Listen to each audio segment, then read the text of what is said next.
Kenalkan, nama saya Immanuel Septimasi dengan NIM 193020502023. Saya berasal dari Universitas Bangkoya, Fakultas Teknik, jurusan Arsitektur.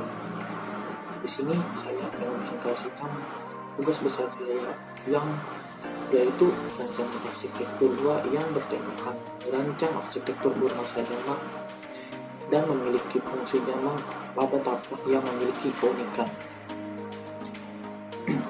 Dan saya mendapati pembagian tugas yang bertemakan yaitu rumah dosen FKIP dengan usaha bimbingan belajar. Ya, langsung saja saya akan presentasikan.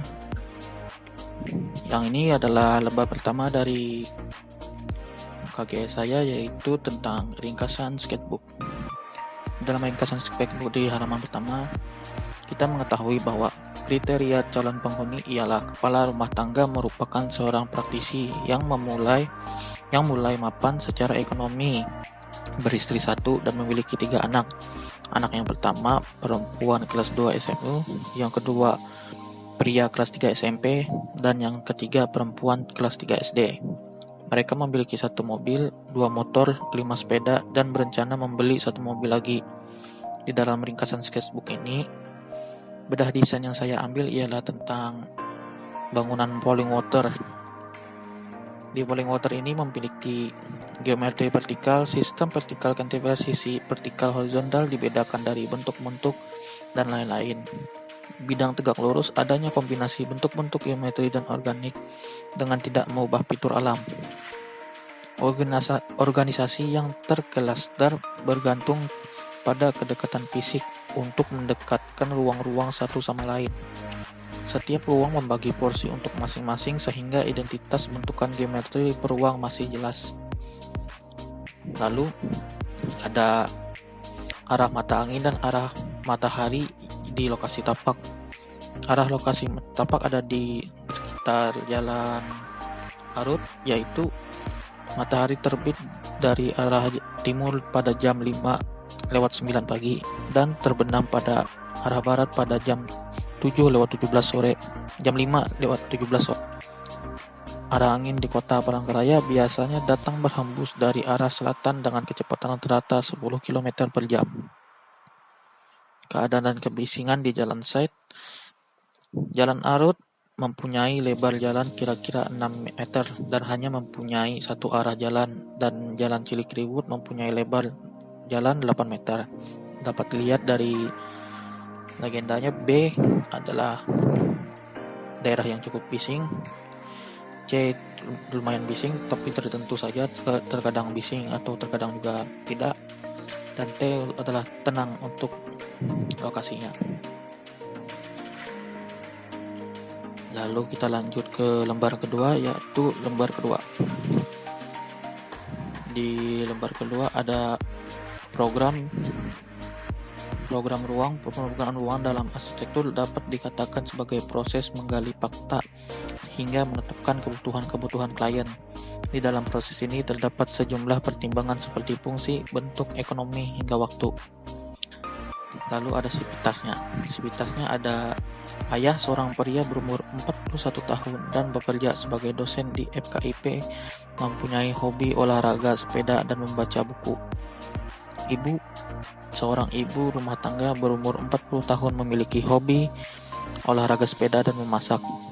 Anak yang pertama, seorang perempuan berumur 16 tahun yang masih seorang pelajar di SMU, memiliki hobi olahraga sepeda dan memasak. Anak kedua, seorang pria berumur 15 tahun yang masih seorang pelajar di SMP, memiliki hobi olahraga sepeda dan bermain gym. Anak ketiga, seorang perempuan berumur 8 tahun yang masih seorang pelajar SD, memiliki hobi olahraga sepeda. Lalu berikutnya ada program fungsional. Untuk program fungsional dari ayah yaitu kamar tidur, kamar mandi, ruang makan, garasi, ruang keluarga, ruang bimbel. Yang kedua, ibu ada kamar tidur, kamar mandi, dapur, garasi, ruang laundry, ruang keluarga, dan ruang makan. Anak yang pertama, kamar tidur, kamar mandi, dapur, ruang makan, garasi, ruang keluarga. Anak yang kedua, kamar tidur, kamar mandi, ruang makan, garasi, ruang keluarga. Yang ketiga, anak ketiga, kamar tidur, kamar mandi, ruang makan, garasi, ruang keluarga.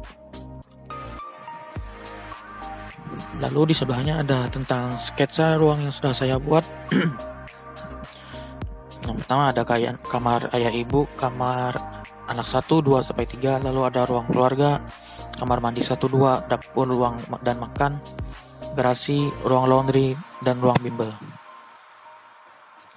Ya, mari kita lanjutkan ke halaman ketiga, yaitu di halaman ketiga ialah rancangan skematik yang pertama.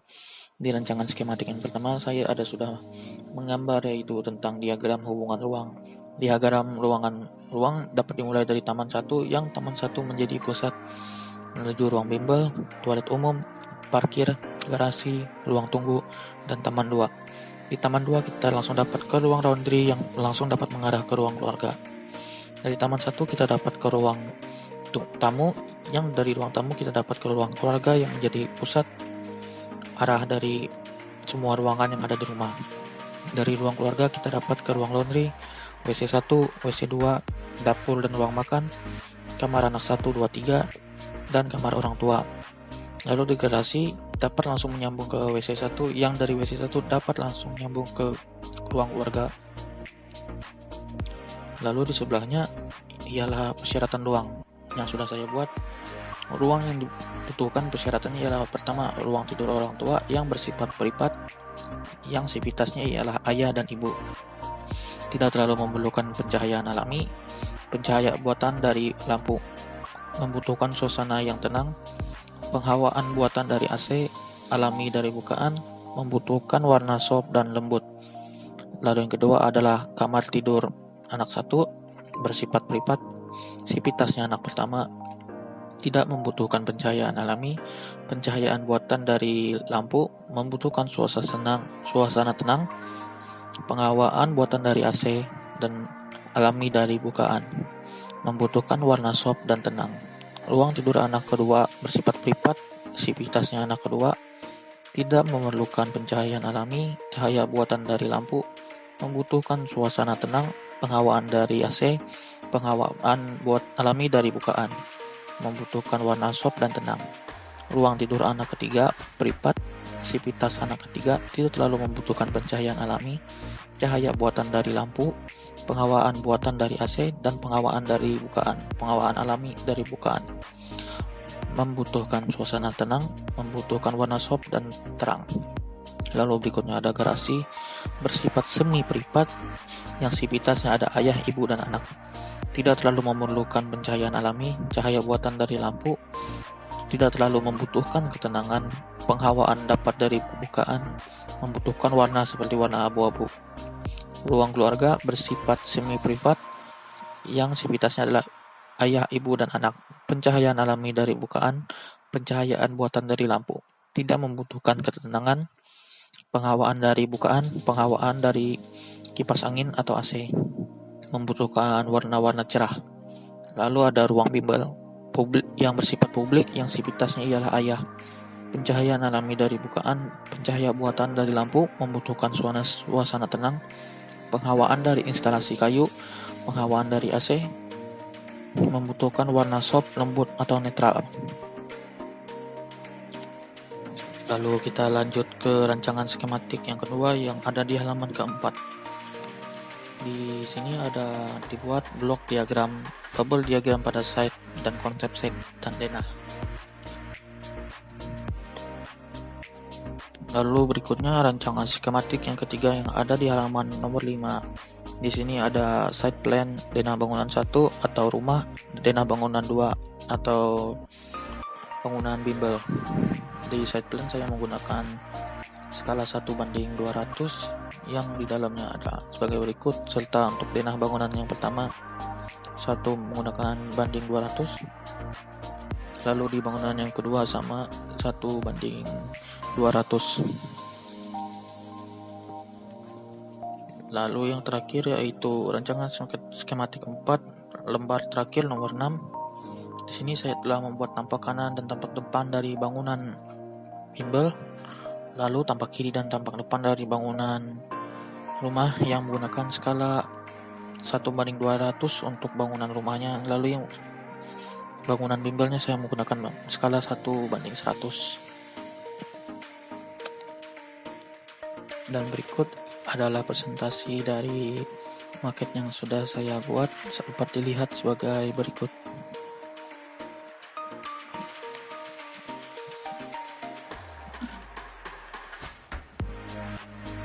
Sekian presentasi dari saya. Mohon maaf jika banyak kekurangan dan kesalahan serta ketidaktepatan. Sekian, terima kasih.